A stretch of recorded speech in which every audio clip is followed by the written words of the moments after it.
Hello guys, welcome back to my blog. तर आजच्या ब्लॉगमध्ये मी बनवणार आहे चिकन बर्गर. तर चिकन बर्गरची रेसिपी मी तुमच्यासोबत शेअर करणार आहे. सो लेट्स सी कसं बनवते मी. सो आता चिकन बर्गर बनवण्यासाठी ऑब्वियस मेन इन्ग्रेडियंट चिकन आहे. तर चिकन मी आता वॉश करून घेतलं आहे. 450-500 ग्राम्सपर्यंतचं चिकन आहे आणि त्याच्यात पॅटी आणि ब्रेड क्रम्स बनवून दिले. ब्रेड क्रम्स म्हणजे बनवून देतात त्या फक्त मिक्सरमध्ये लावायचं होतं, तेवढं काम करून दिलं. तर पॅटी बनवण्यासाठी chicken, onion, garlic, ginger, green chillies हे सगळं लागतं. तर मी आता चिकन वॉश करून घेतलंय, मगाशी पण दाखवलं मी. आता ह्याला सगळ्याला मिक्सरमध्ये टाकून ग्राइंड करणार आहे. चिकन बर्गर बनवण्यासाठी सगळं घेतलंय मी इकडे आणि आता ह्याला या मिक्सरमध्ये ट्रान्सफर करून घेणार आहे. पीसेस थोडे छोटे छोटे कट केले कारण मग मिक्सरमध्ये ते बारीक व्हायला इझी पडेल. आय गेस मला थोडं थोडं करावं लागेल कारण मिक्सर छोटा आहे. सो पार्टिशन करून घेते. ऑनियन इन द एंड ते एकत्रच होणार आहे, पण आता जेवढं मिक्सरमध्ये राहतं आहे तेवढ्या गोष्टी मी टाकून घेते. छोट्या छोट्या प्रपोर्शनमध्ये करून घेते. जर तुमच्याकडे मोठा मिक्सर असेल तर तुम्ही सगळं एकत्र टाका. माझ्याकडे एवढ्या साईजचाच मिक्सर आहे, तर त्याच्यात जेवढं एका टाइमला राहते तेवढं सगळं टाकून मी मिक्सरला बारीक करून घेते.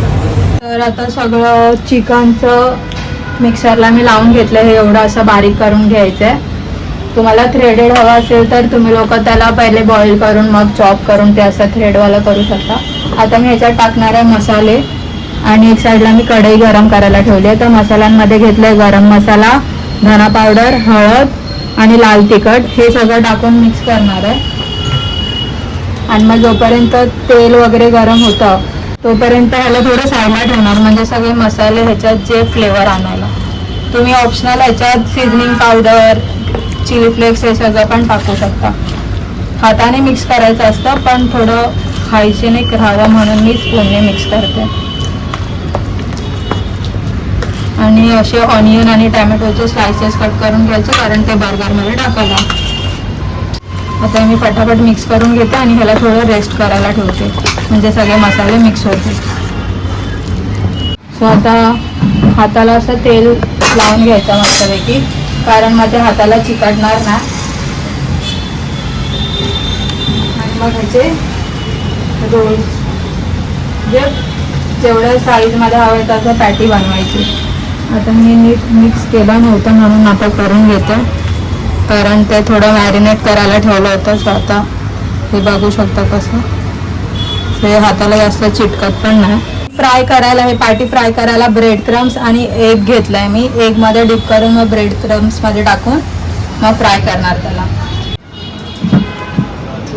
सो हे असं पॅटी शेपमध्ये बनवून घ्यायचं आणि एग असं वरून तुमच्याकडे जर मोठा स्पून असेल ना तर असं वरून टाकून स्प्रेड करा कारण एगमध्ये टाकल्यावरती ती पॅटी थोडी लूज होते. ते बॉल्स बनवायला इझी आहे. बॉल्स बनवताना सेम रेसिपी आहे, फक्त बॉल्स बनवताना त्याच्यात तुम्ही लोक चीज ॲड करू शकता आणि बाकी सगळं. सो असं पॅटी असं मस्त एगनी हे करून घ्यायचं आणि मग ब्रेड क्रम्समध्ये डीप करायचं. असं ब्रेड क्रम्स वरून टाकायचे. हातातच सगळं गोष्टी हातातच करायचं. मी एक करून ठेवलंय, एक तळते आणि हे दाखवते. हे असं पॅटीच्या शेपमध्ये करून ठेवायचं. ही अशी पॅटी बनवून झाली. त्याला ब्रेड क्रम्स लावून आता याला असं तेलात सोडून द्यायचं. 5 minutes later.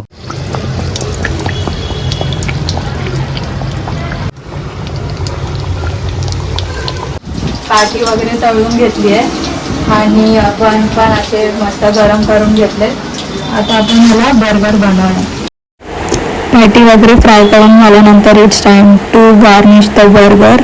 त्याच्यासाठी mayo, onion, tomato, lettuce, jalapenos, अल्पिनोस जे का तुमच्याकडे अवेलेबल असेल तुम्ही ते टाकून करू शकता. आता माझ्याकडे सध्या ऑनियन आणि टॅमॅटोच आहे. लेटस मला कुठे भेटला नाही कारण मार्केटमध्ये वगैरे अवेलेबल नव्हतं आणि स्विगी इंस्टामार्टवरती आउट ऑफ स्टॉक होता. तर मी बर्गर मायो, नॉर्मल मायो सगळं टाकून त्या बर्गरला फ्लेवरफुल बनवायला ट्राय केलं. सो हे माझे एफर्ट्स होते हा बर्गर बनवण्यासाठी. आणि चांगलं लागतं. तुम्ही नक्की ही रेसिपी ट्राय करून बघा. ऑनियन आणि टॅमॅटो भरभरून टाका. टॅमॅटो एक वेळ स्किप करा, पण ऑनियन भरभरून टाका, कारण ऑनियन एक वेगळाच टेस्ट देतो. टॅमॅटोस आणि हे जे वरचं आहे त्याच्यावरती परत 1 स्पून मेयो. बर्गर बनवून तयार. सो माझा बर्गर बनवून तयार आहे. त्याच्यासोबत मी चीज बॉल्स आणि नगेट्स पण बनवले. ते थोडा बॅटर उरला होता पॅटीचा, त्याच्यानेच बनवले. सो खायला या. फायनली माझं सगळं बनवून झालंय. पप्पांनी आणि मम्मीनी खाऊन पण घेतलंय. आता मी माझ्या भावाला टेस्ट करायला देते. सो बघूया त्याचा रिव्ह्यू. आता बर्गर म्हणजे आम्ही ह्याच्या पहिले पण 2-3 वेळा आम्ही खाल्लंय.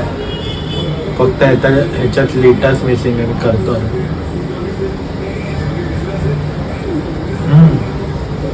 आणि ते चीज बॉल पण ट्राय कर. हा तर बाईट कम्प्लीट करू. हा खूप टाइम घेतो खायला. स्वतःला त्याचा मास्टर शेफ समजतो. चांगलं आहे, खूप क्रिस्पी आहे आणि टेस्टी पण आहे. त्यातलं चिकन जे तिने काय बोलतात त्याला आतमध्ये जे फिलिंग केलंय ते खूप क्रिस्पी आणि यम्मी लागतं. आणि हा चीज बॉल आहे. बघूया आता हा कसा लागतो. गुड. वाव. ओव्हर ऍक्टिंग केली आहे, पण चांगलं बनतं. सो तुम्ही लोक पण ही रेसिपी नक्की ट्राय करून बघा. Bye bye. आवडली तर लाईक, शेअर आणि सबस्क्राईब करा. Thank you for watching.